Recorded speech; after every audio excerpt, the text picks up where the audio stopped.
Another day, another blunder from Twitch. I'm getting more and more convinced that there's no human beings behind these awful decisions they've been rolling out recently. It's just AI generated bad ideas that get automatically added to the site.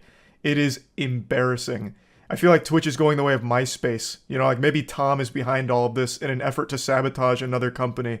It's wild. So let me break it down for you. Yesterday, right when I started stream, I was made aware of a new feature that I didn't opt into and couldn't opt out of called elevated chats. Elevated chats are their answer to YouTube streaming's super chats, which are paid messages viewers can pay for to have stick on top of the stream so the streamer can see them easier. They've been around on YouTube streaming since the start, and now Twitch is trying to compete, and to me it sounds like they're getting desperate, they're sweating bullets, and they're like, fuck, copy everything, we're going head to head, nuts to butts, give us everything YouTube's doing, we're throwing it on Twitch now. Horribly. Like, the implementation is awful, the pricing is a scam, it is just downright terrible. But even beyond that, it shows a complete lack of understanding for what people actually want on the platform. They're not addressing any of the problems the streamers or viewers have. And instead, they're just trying to find more ways to monetize poorly. They recently announced that all partners are going to 50-50, 70-30 is going to be extinct, a thing of the past, like the fucking dinosaurs here. They hit it with a meteor because they're doing everything they can to be more profitable. And I guess in doing so, they're trying to find ways of making up for that. So incentivizing more ads, which is a worse experience for the viewers and also more cumbersome for creators because no one wants to be running ads. It just makes streaming overall worse. And now on top of that, they've introduced elevated chat messages, which is just another revenue source for streamers that no one really wants. People aren't asking for more ways to monetize. They're asking for less ads. Like, that's one of the number one things they need to address.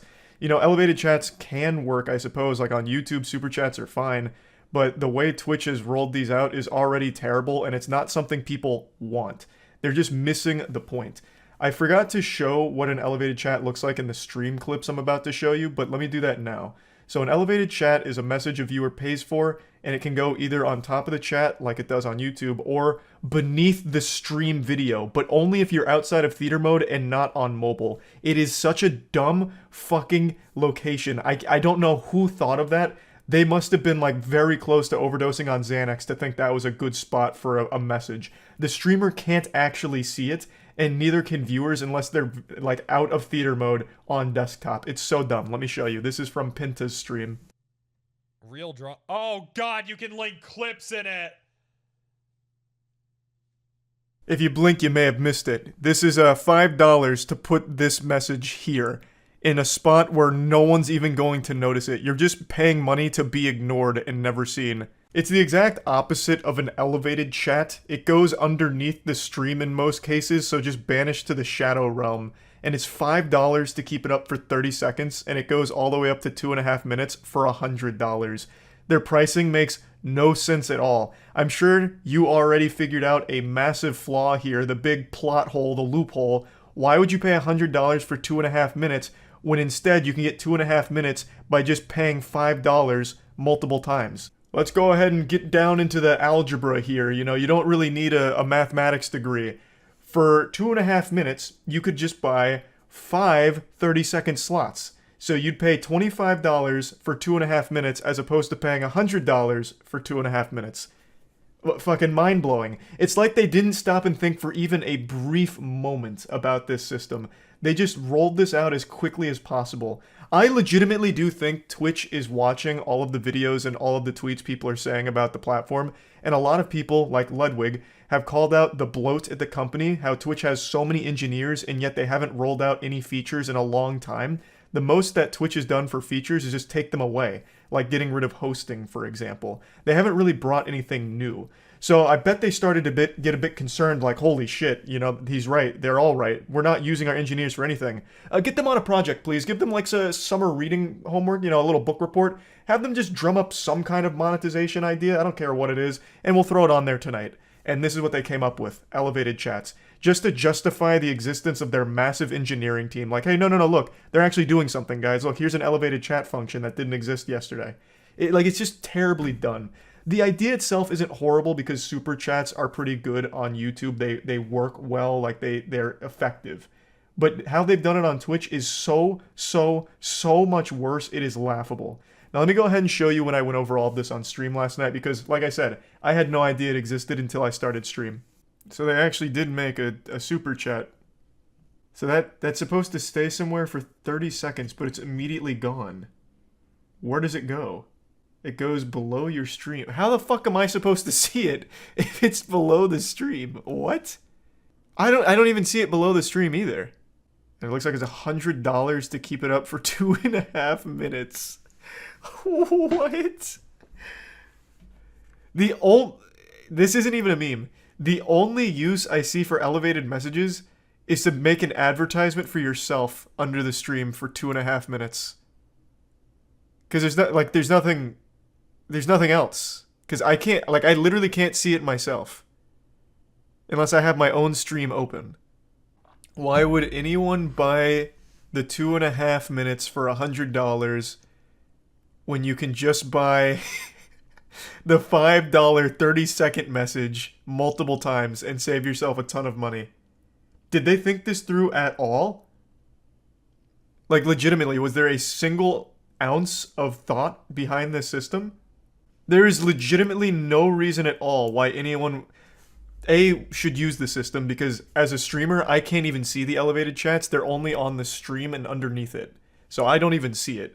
And B, if you're going to use it, why would anyone ever, unless they are just absolutely huff and glue, do $100 for 2.5 minutes when they can just do the $5 for 30 seconds multiple times?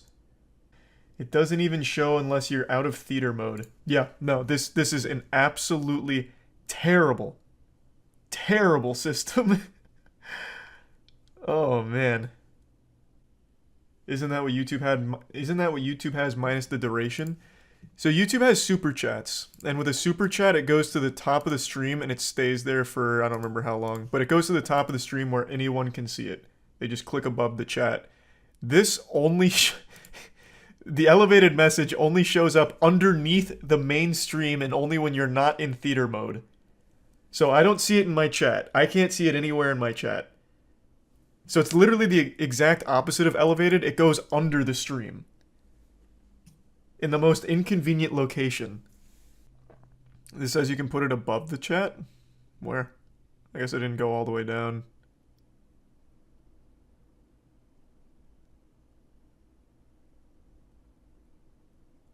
So is this something I activate on my end? No. It looks like Twitch decides it. At the top of a chat, at least that makes more sense because it's in line with super chats. The pricing is still outrageous and completely nonsensical. But at least then the elevated chats can be read by the streamer. Whereas at the bottom of the video, that's impossible for anyone. But it looks like I have no say in that, unless I'm missing something. Throughout the duration of the experiment, participants will see elevated chat appear in one of two places. It just makes it sound like it's going to be random.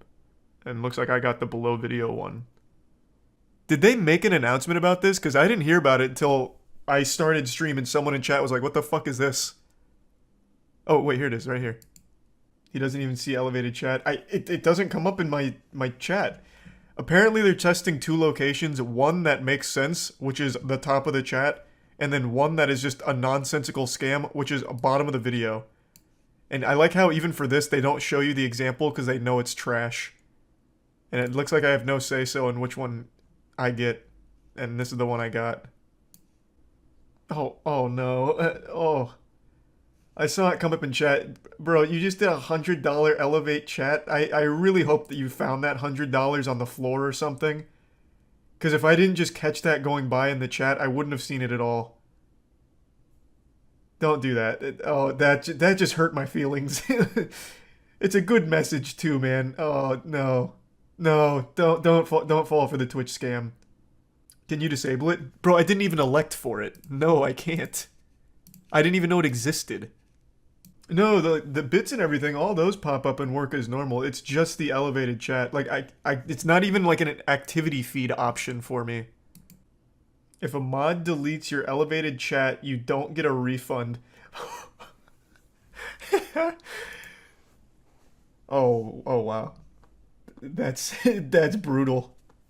Another thing I think that's worth mentioning that I didn't bring up on stream is that this clutters the actual chat so much. So let's break down all of the new things that pop up in chat aside from just people talking. You have bits that pop up in chat. Those have been around for a while. Those are pretty normal. Nothing too big there. You have highlighted messages, which you pay channel points for, so not real money. You pay channel points, it highlights your message and like bolds it and puts it in front of other messages. And now you have this, elevated messages, which appear in the chat for a really brief time before just finding their grave, like a fucking coffin, underneath your stream. So now you have three things all popping up in the chat that clutters the fuck out of it. It just makes the chatting experience worse for viewers. It's just not a good implementation here. It just seems like they are genuinely desperate to try and like get streamers excited about the platform, knowing that most people were very disappointed that the 70-30 deals are going away. So streamers that never had a 70-30 deal will never get one, so they feel insulted. And streamers that were on the 70-30 deals are insulted that it's going away.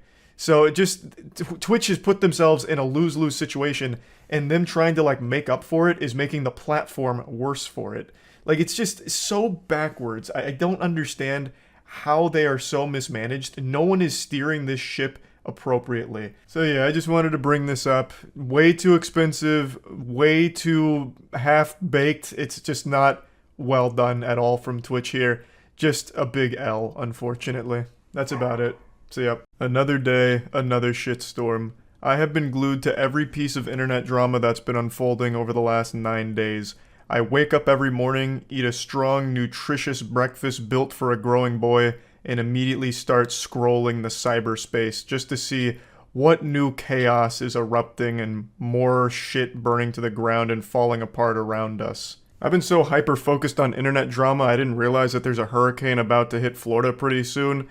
And when I learned that news, the number one thing I was concerned about is internet outages and not being able to keep up with drama. I feel like I'd fall behind. Like, if I even miss a day of being online, I'd all of a sudden have like an entire book report's worth of shit to catch up on. It's just non-stop drama every single day, it seems. And today's no different. I'm like Pac-Man eating those little pellets forever, because it seems like this drama truly does have no end. So I actually want to start here with the first story that I failed you on. I didn't even mention this one in my last drama update, and it's one that I've been following. It's just I've been so inundated with so many stories all coming at me at once that somehow this one slipped through the cracks. This one's particularly wacky. The CEO of G2, which is a massive esports organization, tweeted out this video partying with Andrew Tate and Andrew Tate's brother. At least I think that's his brother, I'm not entirely sure. It's hard to recognize him without Andrew's dick in his mouth. But he tweeted this video out and immediately faced huge backlash for his association with Andrew Tate. In response to all the criticism, Carlos, the CEO, tweeted this out. "Nobody will ever be able to police my friendships. I draw my line here. I party with whoever the fuck I want."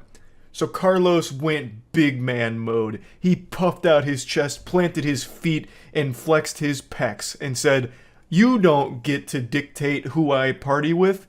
And then the next day, he completely folded on this tough guy facade.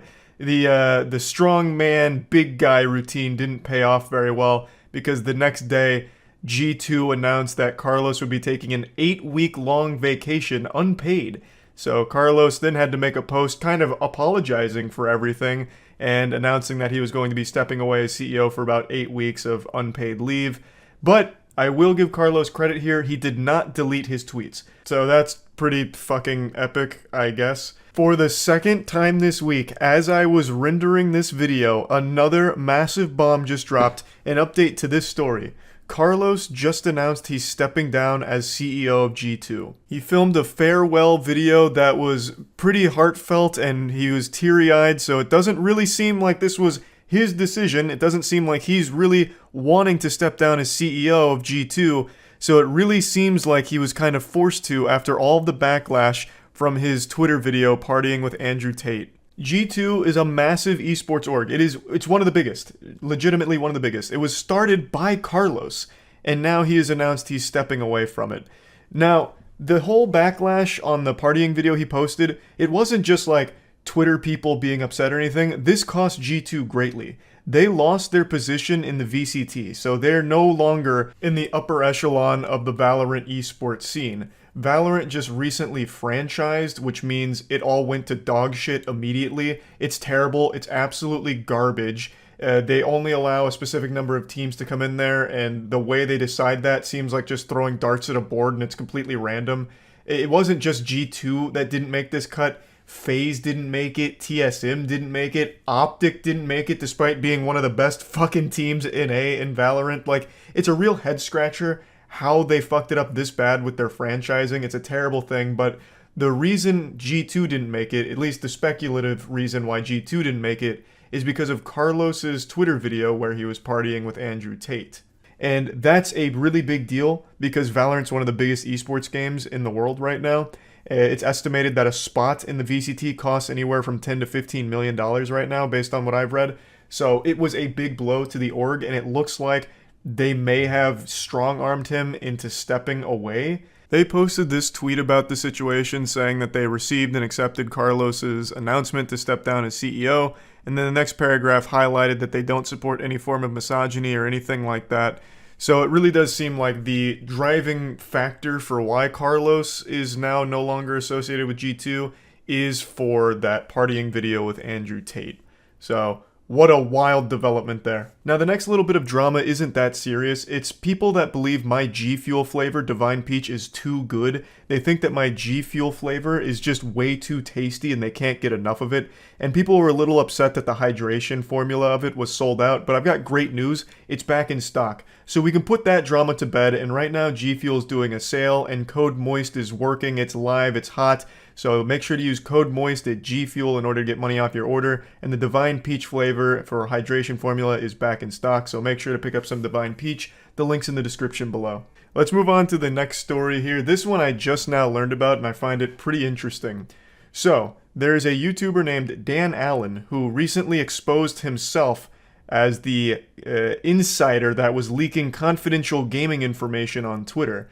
Now, leaking information for upcoming games is usually a pretty serious thing because those are protected by NDAs that people sign. Non-disclosure agreements are legally binding. They are like actual big shit, and to break those is a pretty serious thing, and it seems like Dan Allen has now opened himself up to potential legal ramification from all of this. It looks like Ubisoft is going to be taking a strong stance against him, and I'll let him explain the situation a little bit before diving into it more, but in a nutshell, Dan Allen was trusted with information, a lot of it confidential information, and he made an alternate Twitter account called The Real Insider, where he just openly leaked all of it.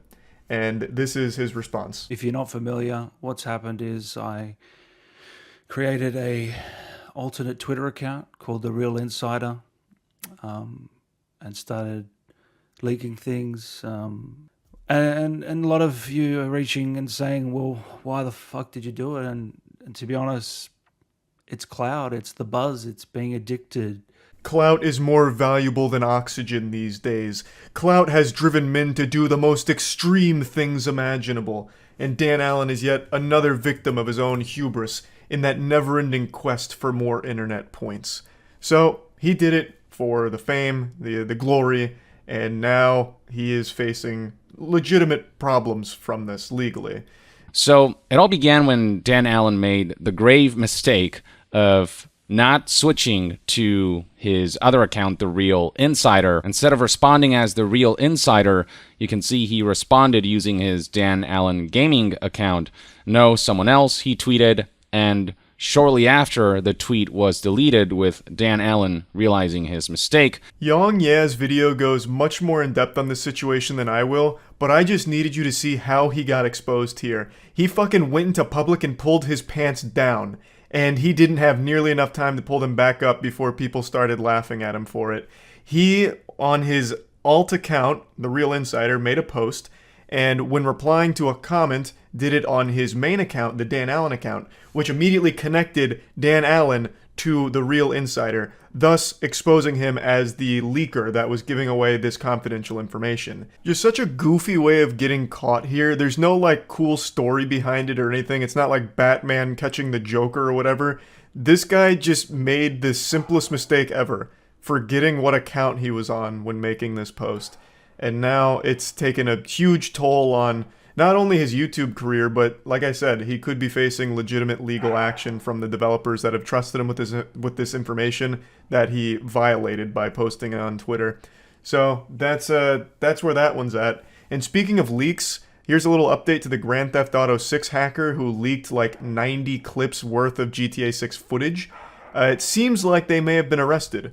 There was a statement put out that a 17-year-old was recently arrested in the UK for suspicion of hacking. They won't go into more detail, but it seems like this could be the GTA 6 hacker. I'd also like to hit you all with a fat I told you so, because when I posted my video about the GTA 6 leaks and the hacker, I said Take-Two is fucking ruthless and they would sick the goddamn Avengers on this hacker. They will go to any lengths to make sure they catch the person behind it, and I said they're going to get the FBI involved, and they did. The FBI was investigating this case, and it looks like this may be the hacker that was responsible not only for Grand Theft Auto 6, but also the Uber hacking. And they're not releasing the specifics. They're not confirming if this is the same person, but all signs do point to this being the individual responsible for that.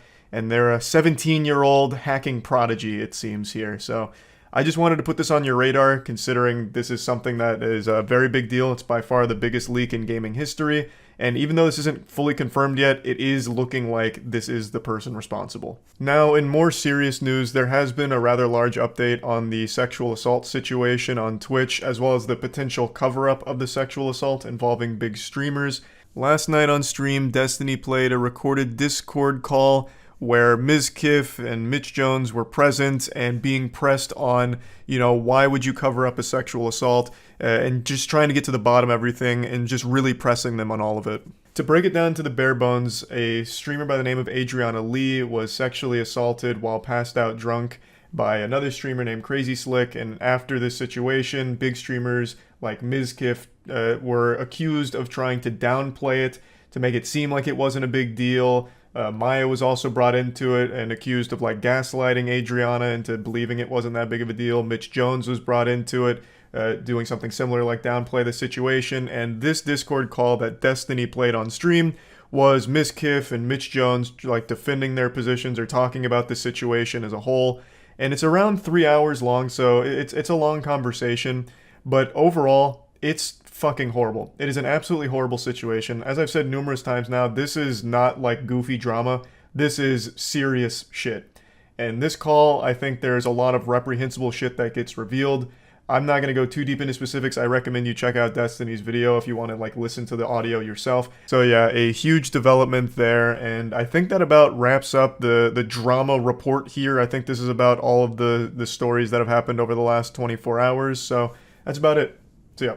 Right now, the current state of Twitch is like a bag of dog shit on fire. It is a complete disaster.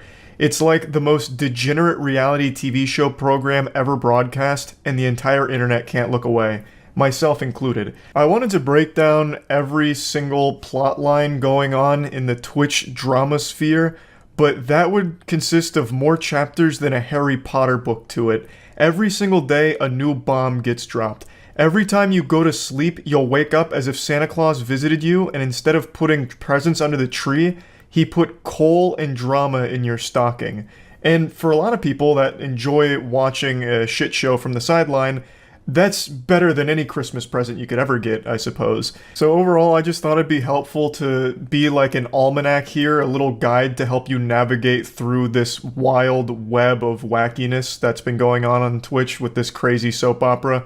So I'm going to try and enter into a flow state here and explain it all as best and as quickly as I can.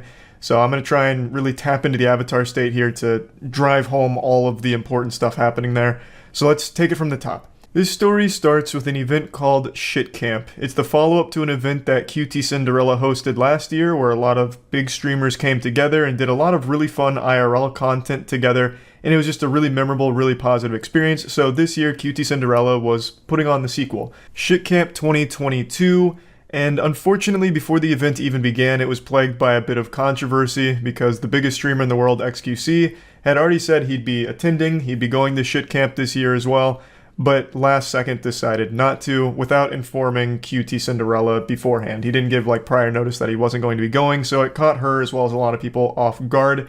And I'm going to go ahead and give my take on this because this is kind of where blood started boiling a bit. This was like the first bit of drama to start this incredibly apocalyptic week off. I'm just going to play a clip from my stream where I briefly talk about it because I don't want to just plagiarize my own stream here, so I might as well just play the clip where I already talked about this. So it all started with shit camp. It all started with XQC not going to shit camp and not telling anyone that he wasn't going until it like happened. Which is very standard for XQC. Usually he'll say yes to anything he's invited to, but then not show up, but he doesn't tell anyone. Like for Creator Clash, iDubbbz didn't know he wasn't coming until the day that the event happened. He's not good at communicating. There's nothing wrong with not going. I just think he needs to be better at communicating. I don't think he does it maliciously. I really think he just doesn't think to do it. People like to try and spin it as like a malicious thing. I don't get that impression. I really just think he is so focused on stream and content that things like checking in with people, updating people, he doesn't even think to do. It never at any point comes across his mind. Now, this event on its own was a big controversy, but it wasn't a massive one. It was frustrating to QT Cinderella and, organizing the shit camp. But overall, I think everyone walked away from this situation still on decent terms with one another. But it really set in motion a series of events that ended in an absolutely cataclysmic disaster for streamers. And it can all be traced back to one single event that happened at Shit Camp that was nobody's fault. Just a pure, innocent accident. A force of nature that no one could have stopped. E-Rob. E-Rob is another big streamer, and E-Rob attended Shit Camp. E-Rob made a joking threat to one of his longtime viewers in a chat. I believe it was offline chat. E-Rob made a joke about beating him up at TwitchCon. And Twitch banned E-Rob for this. He got a 7-day ban for joking with one of his viewers about beating his ass. And then Twitch eventually revisited this ban not long after issuing it, and they decided to increase the duration from 7 days to 30 days. E-Rob received a 30-day ban for joking with one of his viewers about beating them up at TwitchCon. And that's where everything went to shit. That's where we shifted to a different dimension of pure darkness, sadness, and filth. Our entire timeline shifted from this one event. E-Rob's unjustified banning over nothing. E-Rob would have got a less harsh sentence if he got butt-fucked by that viewer on stream. We just saw Twitch give a 7-day ban to that girl that had sex on stream. E-Rob would have been better off filming a fucking sex tape live on stream with that viewer. He would have got a less harsh ban. Such an unbelievably silly ban, and this event was a lot like the assassination of Archduke Franz Ferdinand and how that event helped kick off World War I. This was the catalyst for all of the shit that's been going on Twitch right now. So shortly after E-Rob's ban, there was a very public breakup between XQC and his longtime girlfriend, Adept. The two of them then went even more public with information around the breakup, even arguing in a Discord call while being streamed in front of an audience of 120,000 viewers, all waiting on bated breath for new, juicy, spicy drama. There was a lot of very private, personal stuff that was revealed, and it was a big deal for about 8 hours until the next bomb on Twitch dropped, which was Slicker and the scamming that came to light. I made a whole video about this because this is one of the biggest scams I've seen on a live streaming platform. I'll break it down to like the bare bullet points here. Slicker, very popular streamer for a time, was using his viewers as piggy banks. He would message a lot of his viewers and his mods with sob stories about like his bank being closed and how much he needs the money, and he was able to gather a lot of money from fans as well as friends. He reached out to pretty much all of his streamer friends and begged them for money and got money from them too, promising to pay them back, but only paying back very few of them. He spent it all gambling. He used roughly $300,000 of funds that he got from friends and fans and used it all gambling. So that all came to light, which then overshadowed the breakup stuff and the Slicker scam being the biggest news on the platform until the next day. That had about 24 hours worth of being Twitch's biggest controversy, so that had a pretty good run, all things considered. There was a lot of longevity there. The next day, this whole gambling situation started to bubble over onto Twitter. because this was such big news. Everyone was then talking about gambling addiction, like, look how bad slots are for you, look at what this streamer did, and it all ties back to Twitch allowing gambling on their platform. So then it became a big movement on Twitter with, the hashtag Twitch ban gambling, and a lot of people giving a lot of takes on, the proper way of handling gambling on live streams. And this started a war, because there's a lot of popular streamers that do gambling. So then a lot of those streamers were feuding with streamers that were vocal against gambling, and they were clashing on Twitter all night. And then about 6 hours after that, we had another fucking massive bombshell drop with a different piece of drama outside of like the normal streamer category. This is chess. I made a whole video about the chess cheating scandal that's going on right now with the anal bead cheating hypothesis. This had a new development. To break that down, a chess grandmaster named Hans Niemann beat Magnus Carlsen, the #1 chess player in the world, in a shocking upset, and Magnus Carlsen withdrew from the tournament that he lost to Hans in and insinuated Hans may have cheated. So then speculation ran wild, and eventually people started to wonder, did Hans Niemann cheat by using a chess bot programmed into a pair of anal beads or a butt plug? So that's been like the big chess drama there. And 12 hours ago, 6 hours from the gambling fighting on Twitter, Hans Niemann and Magnus Carlsen faced each other in their first chess match since the controversy.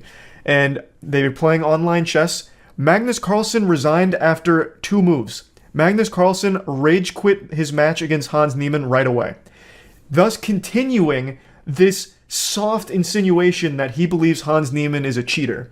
So that spiraled chess into an even bigger pit of controversy, because that is a big deal. That is very unprofessional. That affects the entire tournament, not just Hans, with him resigning like that. It's a very bad look. So the entire chess community was outraged with Magnus for this action, because it's childish. It really is. To be that salty, mauled that hard, and still not have the confidence to say with your chest, Hans Niemann is a cheater and I refuse to play against him, it's a bad look. If you really believes he's a cheater, say it, and don't just go into the tournament and then rage quit and fuck it up for everyone else. It's very simple. If it was anyone besides Magnus, the repercussions here would be extreme. But Magnus gets a pass because he's the #1 player in the world, but the chess community isn't happy about it, and that's a still developing story, but that's the latest in the anal bead conspiracy for chess cheating. And that was the hottest news on Twitch, because it was broadcast on Twitch, but that was the hottest news in Twitch drama for only about 4 hours, because 4 hours after that, the fighting on Twitter reached an absolutely crazy climax. After getting into a disagreement with fellow streamers on Twitter, Trainwrecks TV released this tweet here, which made hefty accusations about one of the largest streamers being complacent in a cover-up of a sexual assault. This, of course, is a massive deal. This is no longer just petty internet drama. Sexual assault is a crime, and it is something that should never be taken lightly. So this kind of accusation clearly had a massive effect on the entire platform. And throughout the course of the night, over like a 4-hour period, a lot of clips were surfacing. The victim of this story that Train was alluding to in the tweets also spoke out and went live to explain the story. If you'd like to understand more of it, I'd recommend going to her Twitter or watching her VOD. Her name is Adriana Lee. I'm not going to go into detail about this story in the video here, because it's not just petty, goofy internet drama when it's dealing with something this serious. Obviously, this situation was a massive deal on the platform, and as of right now, it is still developing. And as I'm making this video, yet another massive bomb has dropped on Twitch that is creating drama. Twitch put out an official statement on their stance on gambling, and it seems like they have outright banned any kind of gambling involving slots and shit like that, which was their main category for gambling. In their statement, they said they're making an update to their policy effective October 18th that'll prohibit the streaming of gambling sites that include slots, roulette, or dice games that aren't licensed either in the US or other jurisdictions that provide sufficient consumer protection. These sites include Stake.com, Rollbit, Duelbit, Roobet. However, we may identify others as we move forward. We will continue to allow websites that focus on sports betting, fantasy sports, and poker. So, for those that don't know, gambling on Twitch has been an absolutely massive category for quite some time now, specifically slots. That's where most of all of the gambling streams take place, in the slots category. And the biggest sponsor of gambling streams on Twitch is Stake.com. The fact that Twitch put Stake.com in their statement by name is huge. They are paying millions upon millions of dollars for streamers to gamble on their site. They have so much sponsorship money that they've tossed around on Twitch, and the fact that they are now prohibited immediately cuts that entire thing off. I truly never thought Twitch would outright ban gambling like that. Now, of course, they did allow exceptions for like poker, sports betting, and fantasy sports, but I genuinely never thought that they would cut off slots, roulette, and everything there. That is a wild, big dick move there that is going to cause at least a month worth of controversy on the platform, because there's a lot of gambling streamers that just lost massive amounts of money from their stake.com sponsorship deal, as well as just content, because streaming slots for a lot of streamers was the main source of their content for a while now. So that's just going to be a huge change for a lot of people on there, not only streamers but viewers, because there's a ton of viewers that only watch gambling content. So that whole situation there, that's a game changer. So it has been a fucking crazy week on Twitch. It's fucking wild. Hopefully this caught all of you up to speed. I gave you like the bare bones essentials to every story that's been going on recently. That's about it. See ya. I know this is a topic I've blabbered about quite a bit, but it's something that only continues to spiral more and more out of control. Advertisements during streams. Twitch being the most egregious culprit. I think out of pretty much every service that exists, Twitch's advertisement model is the worst. Actually, you know what? Strike that from the record. I take that back. Put the poop back in my butt. I'm not giving that crown to Twitch because I think mainstream media outlets are so much worse with their advertisements. I don't know how many of you have gone on the internet with the condom off, no ad blocker. It is miserable when you go to any news site. Like, tabloids are the worst, like Daily Mails, obviously, The Sun, shit like that. You will not even see your article. There'll be like 4 auto-playing ads everywhere. Fucking cerebral jacking in, like, Ford advertisements. Like, the article is just encapsulated, entombed in so many ads. So I actually think journalism sites are much worse, but Twitch is a close second. Anyway, the reason why I'm yapping about this again is because a report was recently published about how Twitch viewership is down significantly, the lowest level it's been in 5 years since their bot crackdown, which I've already touched on, but a lot of people have been speculating that it's more than just the bots contributing to the decline in viewership. XQC's take recently just kind of popped off and has reopened this discussion to a broader audience, and it's a really interesting one.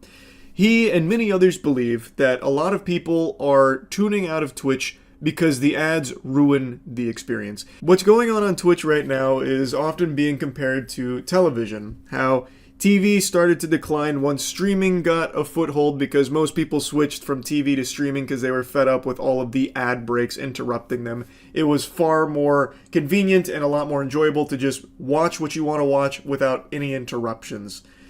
But of course that opened up its own can of worms with how many streaming services are popping up like fucking weeds across the globe. It is a goddamn pandemic. But the point is, ads made people want to switch from that service, television, to something that had less ads.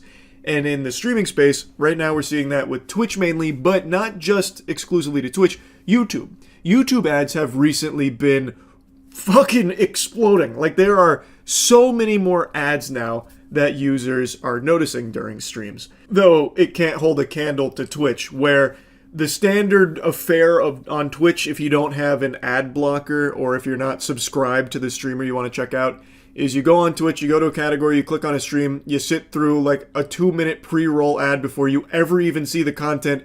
You see, like in the top right, the countdown for how many more minutes of ads you have to sit through before getting to the content you wanted to watch in the first place.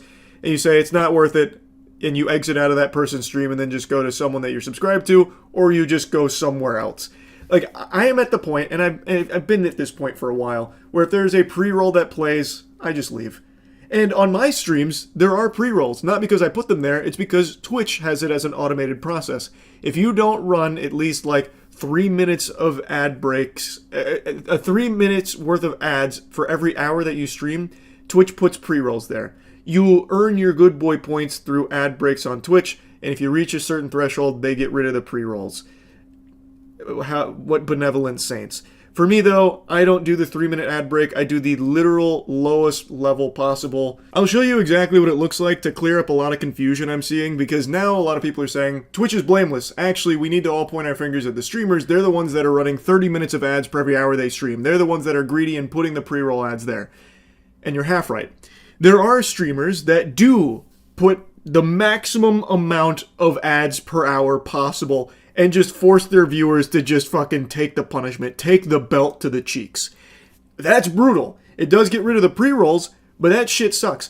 The pre-rolls are something that Twitch does, not the streamer. So as you can see here, streamers like you have to run up to 3 minutes of ads per hour. In the past month, streamers like you who are based in US, have 6K concurrent viewers, stream gaming, whatever, have to run 3 minutes of ads per hour. So they're trying to push that, and if you don't, then you get the pre-rolls. So I have it set to 30 seconds of ads per hour that I stream, the actual lowest it can possibly go.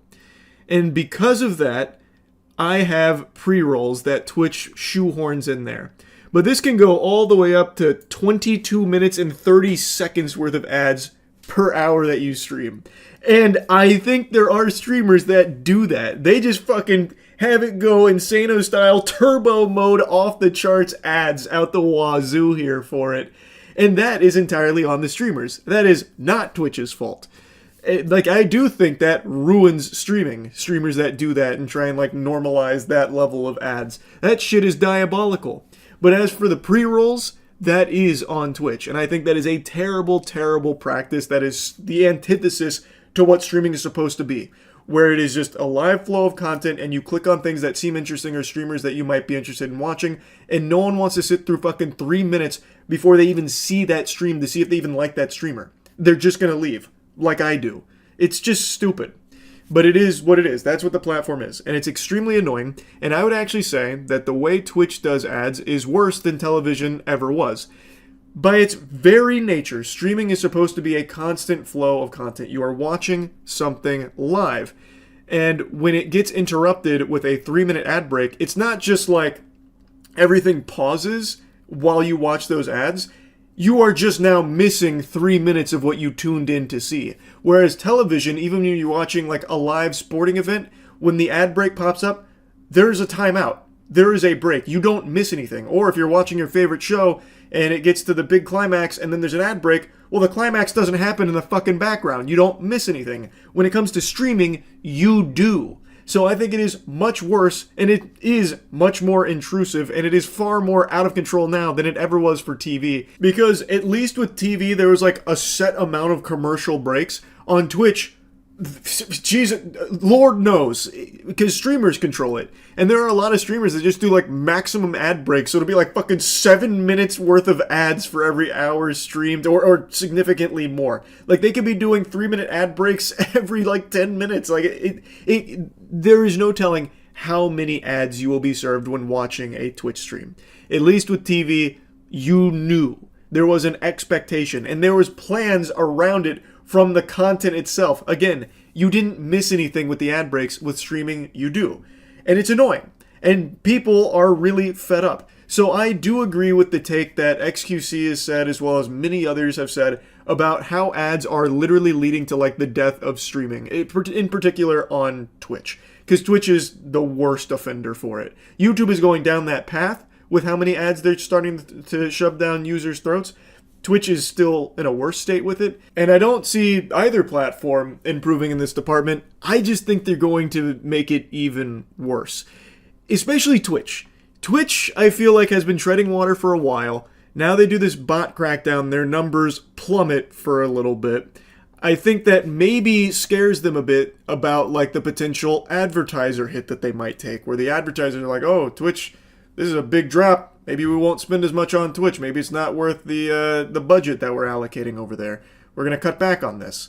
Like, and then they're going to go even harder, like pushing their other brand partners to try and like foster that relationship and keep it tight, because they're going to need to, fucking latch onto it. So I really feel like Twitch's direction with ads has only been getting worse and more intrusive and ruining the experience further and further. YouTube is starting to follow suit because, like I mentioned, they are pumping a ton of ads on streams as well now. Not to Twitch's level yet, but it is there.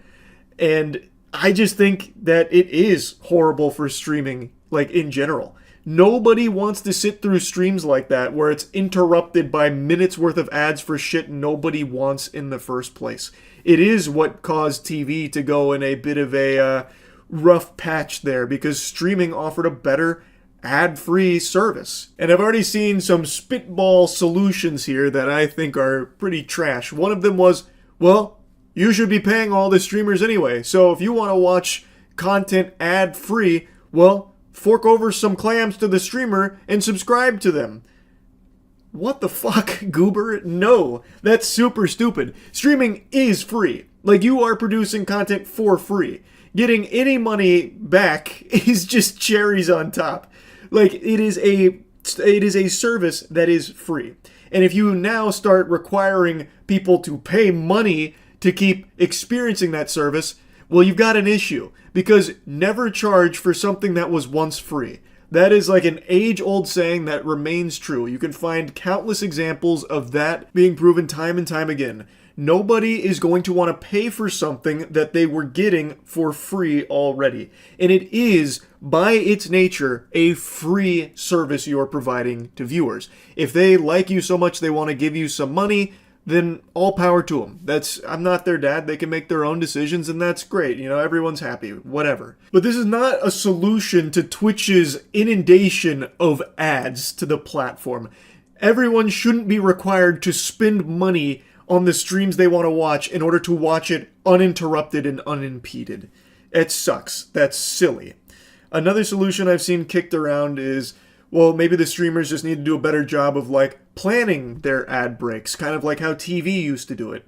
I already don't like where that's going. We're regressing now to old TV habits, but the idea is streamers, when they're about to run their ad break or when the ad break is coming up, they pause everything and, like, tell their viewers, all right, here comes ads, go stretch, do that. Take some time if you don't want to watch them, and then we'll come right back after the ads in, like, 3 minutes or whatever. And I think there are some streamers that have experimented with that. I don't know how well it's been received. And theoretically it makes sense because at least then they're not missing any content. But that's not going to work for every stream. You can't do that for every stream. You can't plan around all of that because these streams aren't planned. Like, I guess you can pause a game, sure. Like, that can kind of work to pause your game that many times for, like, stretch breaks and whatever. But it's not going to work for every stream and every streamer. It just wouldn't. There's too many variables at play with every stream that happens. Also, I think it'd be very unfair to the people that just don't want to run ads in the first place. You can't just pause your stream for the pre-roll ads. You'd never have a stream because everyone is going to get a pre-roll ad when they come to your stream. How the fuck are you going to ensure that they're not missing content with that pre-roll ad? They're going to. You have no way of stopping that. And I don't think the solution is to require everyone to start running, X amount of minutes of ads per hour. People don't want to do that. Like me, I don't want to do that. It's that simple. So I don't think that's a good solution either. It is a complicated problem. I recognize on Twitch's end, they need to make money off their platform. Otherwise, how the fuck are they going to keep it going? It's very expensive, and the way to do that is through advertising. But their advertising methodology, I think, is just really counterintuitive to what streaming is and has been, and it's just going in a really bad direction that continues to make it worse. Yeah, obviously I don't have all the answers there, but there's got to be something, because I really do think as this continues, more and more people are just not going to watch streams when an ad pops up, and it'll probably just turn them off from even clicking on streams in the first place, knowing that they're going to get ads before even going to it. So there's got to be a solution. There's got to be something to change with that from YouTube and Twitch's end of this inundation of ads. And yeah, I just kind of wanted to yap about it again. That's really about it. So yeah. Yesterday something crazy happened, and I'm sure you've all heard about it. Twitch was hacked. They were blasted by the notorious hacker known as 4chan. This Mr. 4chan was able to infiltrate the mainframe itself, jacking directly into the cyberspace and releasing a ton of information about Twitch and the streamers on the platform. It was similar to what happened with the fappening, if you remember that. The fappening was when a bunch of celebrity nudes leaked all at once, and yesterday Twitch experienced its own version of the fappening, but a lot less cool. It was mainly streamer income that got released. However, the whole hack was like 235 gigabytes, I believe, and it was labeled Part 1. So the hacker's already teasing a Season 2 of this anime here. They're leaving it on a cliffhanger, so it's just an appetizer, apparently. But the main thing that everyone was focusing on yesterday from this hack was streamer income, because they publicly released every streamer's income since 2019. And I want to talk about that a little bit before going into like the hack itself, which is a pretty fucking wild thing. I don't know what's going to be in part 2. I guess it could be something even crazier, like he found Jeff Bezos' dick pics embedded deep in Twitch's code or something. That would be pretty wild. Honestly, I wouldn't even be surprised if in part 2 this dude reveals that he found the Twitch Konami code. You know, like kind of like how in Melee you can play as Master Hand with like some cheats and some mods. This dude found that equivalent for Twitch, and he's able to just look at Jeff Bezos' wiener. You know, I don't know what to expect, but it's apparently like wild stuff. But the thing that I'm going to focus on is the streamer income, since that was the hot topic yesterday. I want to start by saying that I think this is the least important topic of this entire hack. They claim that they got the source code of Twitch as well as some other extremely sensitive things, but for some reason all of that was overshadowed by the fact that they released streamers' income. So he released an entire write-up of every single streamer's income since 2019, and everyone lost their fucking mind. I made a video talking about this. It is publicly available information to at least get a close estimate for what any streamer makes on that platform. Subscriber numbers are public, and a subscriber is $5 a month at Tier 1 or Prime. There's a Tier 2 and Tier 3 which aren't factored in here, but just to give you a base, assume everything's Tier 1. If you take their sub number and multiply that by 2.5 or 3.5, you get a very close guess as to what that streamer is making, and that's just from subs. Now it's 2.5 or 3.5 because Twitch obviously takes a cut of that $5 sub. This is just assuming every sub is a Tier 1 or a Prime, which obviously they all aren't. What was released yesterday in the leak is the streamer's total income from subs and ads. I believe it was ads factored in there as well. And people acted like it was some big sistery, like a big gotcha moment, like this is the smoking gun. This was the hole in the condom that we needed to find. It turns out these streamers are making money on the platform, even though all of it's been public information from the get-go. The only thing that is a mystery, I guess, is how much gets made from ads. And even then, I'm not sure that those numbers even factor that in. I'm only going off what I read there and the numbers they posted for me. I'm assuming ads are factored in there, because if they are, then the number they posted for me is pretty close to the monthly. Now, the thing is, though, the only thing they really did is they did all the math for you. If you just look at its Twitch streamer's subs and multiply by 2.5 or 3.5, and you do that across 2 years, the number you will get is very, very close to the number they posted. They just did the homework for you. But all of it's public, so I don't know why people lost their fucking mind. Like, look at this!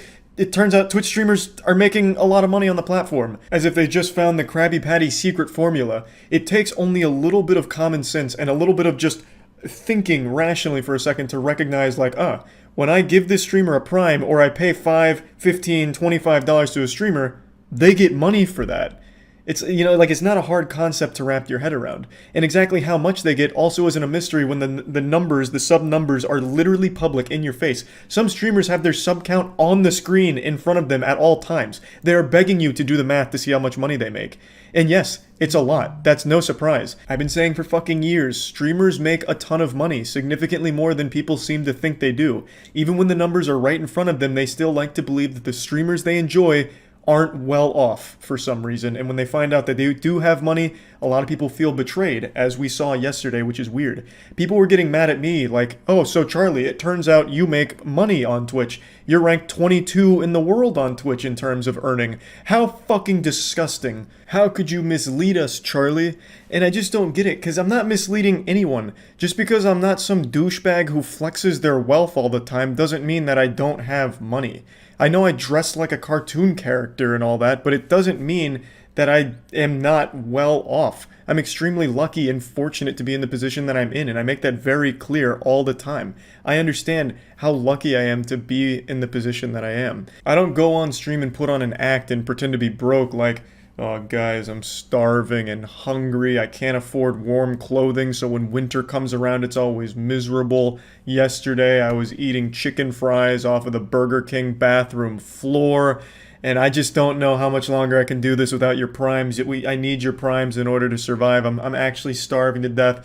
I was drinking water out of a dumpster just to get by because it was the only free water I had access to. I need your primes. I don't do that shit, so I've never misled anyone. I've always been very upfront about the lucky situation I found myself in. I understand when a lot of you look at me, you assume I'm homeless, but as I've stated multiple times, I'm in an extremely lucky position. And you want to know, like, the most incredible thing that's going to blow some fucking minds out here? I'm about to break the magician's code, apparently. The numbers that were released in the leak yesterday are wrong. They're too low. The streamers on that list, every single one of them, well, at least for like the top 100, are making significantly more than is represented on those leaks. Those leaks only cover subs and ads. They are not covering the donations through Streamlabs because that doesn't go through Twitch, so they wouldn't have access to those numbers. And they're also not counting sponsors, and they're also not counting Twitch contracts. A lot of the top 50 streamers on there have contracts with Twitch, which add a significant chunk of money to streamers' income, and those are not represented there. XQC is on there at like 8.6 mil or something like that, and you're fucking crazy if you think that's all he's making from Twitch. And I didn't think any of this information was something top secret or fucking world-changing where people's universes are melting around them right now and they're questioning everything. They don't even trust their own fucking parents anymore because maybe they're successful Twitch streamers somewhere. Like, I thought all of this was common knowledge for most people because it's all right in your face. Most of the information is just right there at your fingertips. Just look at their sub number and do basic math and you get a very close guess on what they're pulling in. What really shocks me about this whole thing is how big of a deal it was, A, and B, how many people felt betrayed by streamers they liked because it turns out they're successful. Like, you know, I loved you. You know, I fucking loved you, Soda Poppin', until I found out that you actually are pretty wealthy. Now, I just spit on you, and you make me fucking sick. I can't stand the sight of you anymore. You know, like, what? For some reason, people want the people they like to not be successful, or they only want them to be successful up until a certain point. It's like music hipsters. When they find an artist that they find that's a little underrated and then that artist gets big, they get fucking mad about it. Like, God, I love this artist until they became successful, now I fucking hate them. Well, I liked them before it was cool and now I hate them. You know, it just doesn't make any sense to me, and I don't like that perspective or that mentality at all. For some reason, there was a thread about how I'm a hypocrite because I called out a greedy Twitch streamer in a video once, and then it turns out that I make money on the platform. How are those two things related at all? I was literally criticizing them because they were greedy on a platform where they are making a ton of money to begin with. So sitting on stream and shaming your viewers for not giving you more money when you're already making thousands upon thousands of dollars from them supporting you is greedy, and me calling that out doesn't make me a hypocrite just because it turns out I also make a lot of money from Twitch. The difference is I am not sitting there begging for it and demanding my followers give me money. I'm not sitting there sniffing my own farts, hand on my balls, saying like, guys, I'm not starting the stream till I get a hype train of level 5. I need 100 subs right now or I'm not streaming. You know, these streams aren't free. You're gonna have to give me fucking tier 2s, tier 3s, tier 1s, give me your primes. I'm fucking gluttonous. I need it all right now. I'm going full-blown Mr. Krabs. You know, I'm not sitting there doing that. I'm just streaming, and I just get lucky that there's so many kind people that just want to show support to the stream and support the members within the community. It doesn't go deeper than that. This wasn't some, like, nefarious secret that I was trying to keep under wraps, like, fuck, I hope no one realizes that I actually make money on Twitch. It's all been right there the entire time, and I'm not hiding anything, and I can't recall seeing any streamer hiding the fact that they're very successful on the platform. You know, like Hassan, for example, he's getting eaten alive for the fact that his money has come out. He publicly shows his subscriber count like right above his face cam. You can see like 50,000 subs. It takes an actual toddler to just look at that and be like, that's a high number. And each of those numbers represents a dollar amount. Like, that's a lot of money, right? Like, it's not that hard. You know, it shouldn't be surprising to anyone that streamers are making a lot of money. All of it has been public for as long as I can remember Twitch existing. Now, of course, all of this coming out has led to the classic argument that's been around since the internet's inception of they don't deserve that money.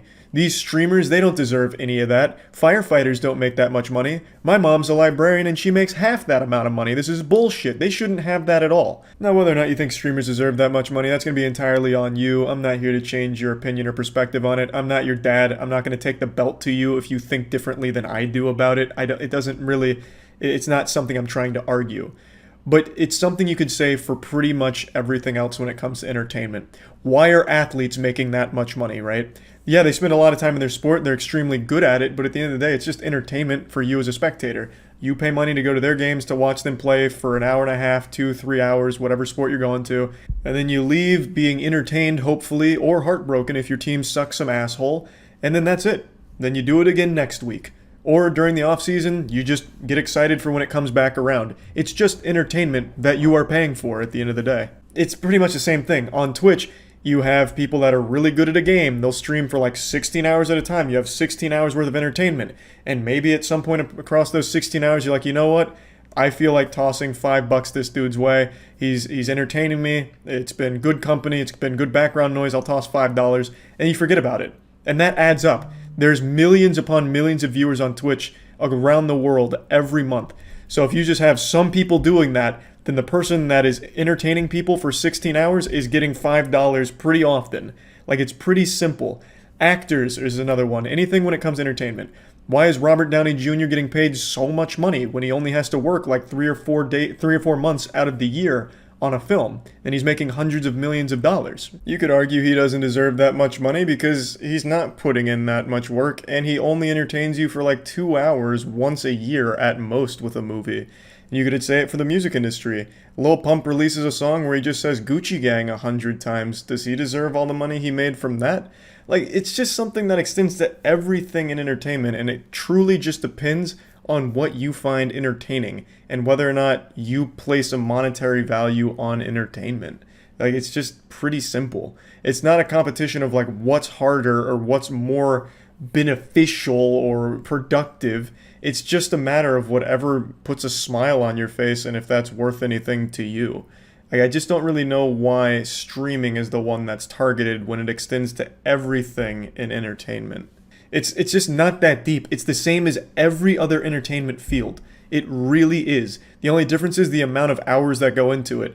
Like I said, most big streamers stream daily for like 8 hours a day. So they are constantly online entertaining people. So that's going to be a lot of different faces coming in every day at all hours of the day. And then at some point among all of those faces, someone decides to just support the stream. And all of that adds up. So bingo, bango, bongo, the streamer makes a lot of money over time. I don't know why that's such a hard concept for a lot of people to grasp. It works the same way in every other entertainment field. And no one's like, holy shit, can you believe how much money actors make? What the fuck is this about? Or musicians. Can you believe Lil Nas X actually makes millions of dollars? Like, I can't believe it. You know, like, no one's like shocked there, but for streamers, for some reason, it's a little different. I'm not a psychologist, but I'm going to pretend to be one. I think the reason why people got so mad is because when it comes to streaming, a lot of viewers form some kind of relationship with the person they're watching, whether or not they want to admit it or whether or not they're even aware of it themselves. I feel like subconsciously, some viewers that regularly tune into a streamer want that streamer to be in the same position they are for the most part. So if a viewer's not financially well off and they see the streamer they like is, that probably builds a little bit of resentment and a little bit of betrayal because they have this, even if it's a small connection to this streamer, where they feel like they're closer than they are or should be. So I think that's where it stems from. Streaming has always had a problem with parasocial relationships, and I think the response to seeing streamer income really helps highlight that. Like, it's not a mystery where it all comes from, and whether or not you think they deserve it, that's not something I'm here to argue with you about at all. But yeah, anyway, I think that covers like most of the things here. I think what people should be focused on with this leak is what could happen. Having Twitch's source code completely out, as well as a couple of other things that are mentioned in the leak, is a huge deal that I think not enough people are focused on. The whole Twitch streamer income is completely overshadowed the most wild part about the entire thing. And yeah, so I just wanted to talk about this because this is what everyone's been wanting to hear about, so I figured it was worth at least going over. That's about it. See ya. Hey, what's up? It's me again, the Rotten Tomatoes for Twitch, here to critique yet another huge change coming to Twitch. I know this is like the 10th time I made a video joking about and talking about Twitch things, but I can't help it. I'm passionate about it. I fucking stream on there daily, so obviously I want it to be the best platform it can be. So when a big change or decision is made over there, whether it's good or bad, I like to do what a high school stoner likes to do after their first hit of marijuana. talk about it. So what we'll be talking about today is the unveiling of Twitch's new Safety Advisory Council. There may have been no E3 this year, but we still got a huge fucking announcement here thanks to Twitch. In a nutshell, this Jedi Council consists of both members of the Twitch streaming community as well as experts outside of it to weigh in on decisions made on the platform as well as potential policies going forward and changes to existing policies, making things clearer, shit like that. I'll throw my nutsack out here to be abused for a minute here by going against the grain and saying, on paper, I actually think this is a good idea. By having faces attached to decisions on the platform, people can actually feel like their voices can be heard. Whereas the entire history of Twitch has just had faceless people making these decisions behind the scenes, pulling the strings on the marionettes and making them dance for these weird policies and weird favoritism. Well, now, with this council here, there are actual streamers, very popular streamers, attached to it that you can communicate with and get answers from. We don't know how much power this council is going to have, which still leads to a lot of confusion, but just the fact that they're taking a step in putting faces to decisions going forward, I think is a step in the right direction and making people feel like their voices can at least be heard. But I will say, I hate the fucking name of this. The Safety Advisory Council sounds dystopian. That sounds like something out of Judge Dredd. Just fucking pull up to an apartment complex over a noise complaint. Yes, I'm here on behalf of the Safety Advisory Council. Your noise was too high, too many decibels. You've been canceled. Fucking puts a bullet in their skull. It's just not a good name. That doesn't really instill confidence in people that hear that. Now, looking at the people aboard the council, I only know two of them, Carnage and Ziz. Admittedly, I'm unfamiliar with the others, but I'm going to give Twitch the benefit of the doubt that these are good fits for their positions. But Carnage and Ziz in particular, I think are excellent fits here. I'm familiar with both their content. I actively watch and I've tuned into Ziz occasionally.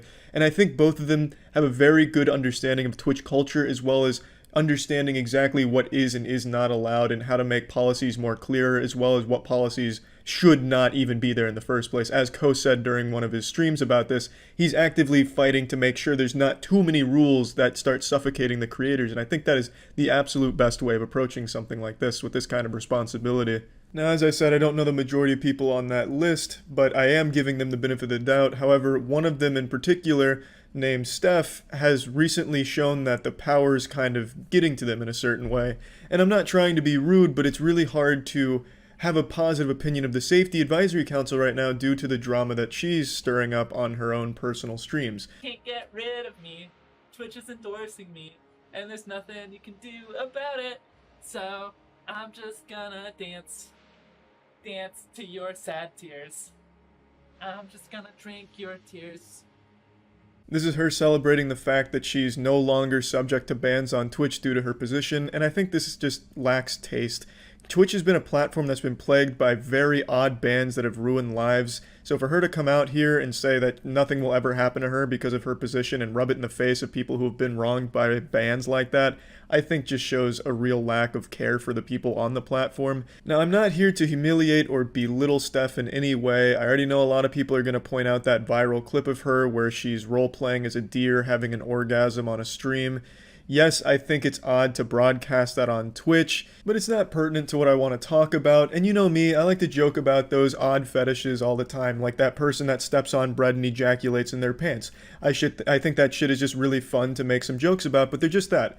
They're harmless jokes. I never like to maliciously target someone or try and ruin someone's life over a kink or anything like that. Whereas in this case, I feel like people are going beyond just goofing around. They're genuinely trying to ruin her life over that deer clip, and I just wouldn't want to play a part in that. On a side note, before continuing though, that person that was stepping on the bread and ejaculating, they actually reached out to me like a year ago, offering to teach me how to do it properly. So they were super nice. They enjoyed the video. Just thought I'd throw that out there. So if you see me stepping on bread and coming in my pants, you know I was taught by the master. Immediately after Twitch announced that she's a member of this council, she went live and started antagonizing the broad Twitch community, in particular live stream fails. I also fucking hate live stream fails. I think that place is a cesspool. It's basically just an XQC cum dumpster. Anytime XQC moves in his chair or makes even the slightest micro expression on his face, it's like a 30-second clip that's spammed for an hour. That subreddit is literally a time capsule into old Tumblr. It's like maintain the essence, that old fucking odor of Tumblr.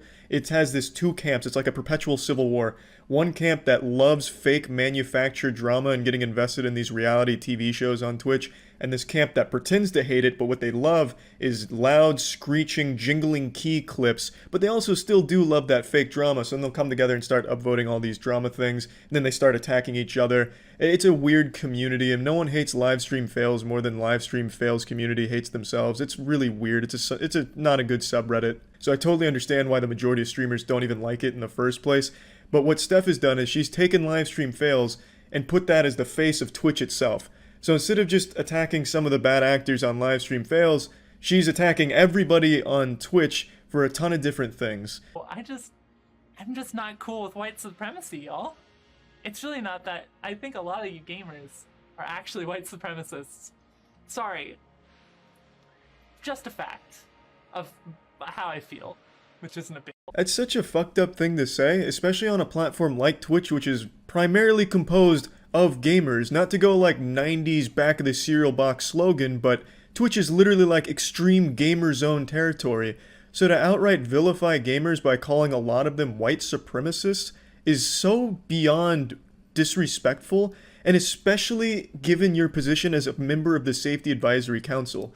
How does that make anyone feel confident about the decisions you'll make in that council going forward when you clearly already have a clear disdain for gamers on that platform, a platform that you now represent in a very high level capacity, at least judging by the announcement? So it's just very odd because you're coming across as openly hateful and proudly prejudiced. I said a lot of people with cis white male sounding voices are here telling me that voice chat isn't a problem, and that is a fact. Y'all have voices that aren't marginalized coming in and saying, just mute, it's not an issue. Everyone faces harassment. I've heard it all. You're just repeating my like a year ago. The only way to have a level playing field at the highest level of play is to have is to not have voice chat, to not have people give up their linguistic profiles. I mean, and maybe you. It was this opinion that really sparked the majority of outrage initially because she firmly believes that voice chat really shouldn't exist in the first place. Now, I want to make it clear she's in no way going to developers lobbying to have it removed or anything. She's simply sharing her opinion that she doesn't believe that it should be an integral part of games. And the majority of gamers understandably disagree because without a voice chat, what the fuck are you supposed to do with your teammates in like a game of Valorant? Use the in-game voice commands and just spam no? Or in Rocket League, nice save? Like, if you don't have voice chat, you have no way of really communicating with your team to win games. But for Steph, she believes that it's an unfair advantage or disadvantage depending on the sound of the person's voice who's using the voice chat. She argues that those with a marginalized voice have to resort to blocking and muting toxic players in their lobbies, which inhibits their ability to communicate and win the games. And that's a fair point. That shit absolutely does happen. Anytime a girl talks in like a fucking Overwatch lobby or Valorant, dudes will fucking dogpile on that like they're recovering a fumble in the Super Bowl. They're either getting flirted with or just outright insulted and harassed. That absolutely is very commonplace, and you're lying to yourself if you think it's not. It is, regrettably. And not to downplay the issue, but everyone gets harassed in voice chat when it comes to like higher level play or just toxic assholes in general. It's not a problem that's exclusive to women or voices that are marginalized. In video games like that, there are just toxic assholes, and it's not just voice chat, it's everywhere. If you take away voice chat, text chat becomes extremely toxic. League of Legends has notoriously one of the most toxic communities around, and there's no voice chat there, it's only text. When I was addicted to League of Legends, I never felt so fucking bad about myself because of that voice chat, or text chat. So it's not an issue with just voice chat in general, it's just there's assholes in the world. Unfortunately, that's just what it is. But luckily, thanks to the incredible advancements in technology, we found the solution. We have the answer. It's called just muting the assholes, blocking them. You don't have to hear these things. You can always block people that are just outright rude and nasty. So I understand her opinion, and I do agree that the harassment in voice chat, especially for women, is pretty fucking nuts these days, but you can just not hear it by muting them. And yeah, it does suck having to mute your teammates, but if the alternative is just taking away voice chat entirely, it's better than the alternative. Now again, I think there's nothing wrong with having this opinion from her, and I don't think it's means to just outright harass and berate her. The problem is the way that she approaches getting these ideas across and her beliefs. She's very standoffish, and anyone who disagrees with her, she immediately labels as either a white supremacist or an overly privileged cis white male. She seems to enjoy attacking the community she's supposed to be representing and looking out for, like with the first clip I showed, dancing about her immunity from Twitch because they now formally endorse her into this council, and she's saying how she's just going to drink the tears of the people who are upset about the things she says. So, and she bans everyone in her chat that happens to disagree. Now, don't get me wrong, she does ban actual douchebags that deserve it, but she also just bans people that are asking simple questions or just happen to disagree, but not just banning them, labeling them some very nasty titles, which I just think is wrong. Asmongold said it best when he said, this kind of behavior really shouldn't be accepted from someone at that position, because imagine if someone said something different that wasn't cis white male, you know? What if someone said, gays are ruining the voice chat, so we need to remove voice chat? Instead of saying cis white males are ruining voice chat, what if it was replaced by gays? Whoever said that would be immediately removed from that platform and permaban, because that wouldn't be accepted. And rightfully so. Nobody should be judged by their skin color or sexual orientation, attacked for their skin color or sexual orientation, put into these groups and vilified because of their skin color or sexual orientation. Racism is bad. Racism, discrimination, hating people for choices they make with their own body, all of it, bad. Very bad. But because she's the one saying it about cis white males, for some reason it's not only accepted, but it is endorsed by Twitch, which I think, and most streamers and most people on the platform think, is not a good thing and sets a very fearful precedent, and is immediately kind of dividing the community about safety advisory versus the community, which is the absolute worst thing, because on paper it seems like the council was supposed to be a way to bridge this gap where we can finally have real communication between Twitch power and just the people on the platform. But unfortunately, there's already a divide being caused. But I am still genuinely hopeful that the council will be something positive for the platform, because this is a step in the right direction, at least the idea and the theory of it, by having actual members of the community representing the community's interest in a higher capacity, I think is a great step. So yeah, I just wanted to talk about that, and that's it. So yeah.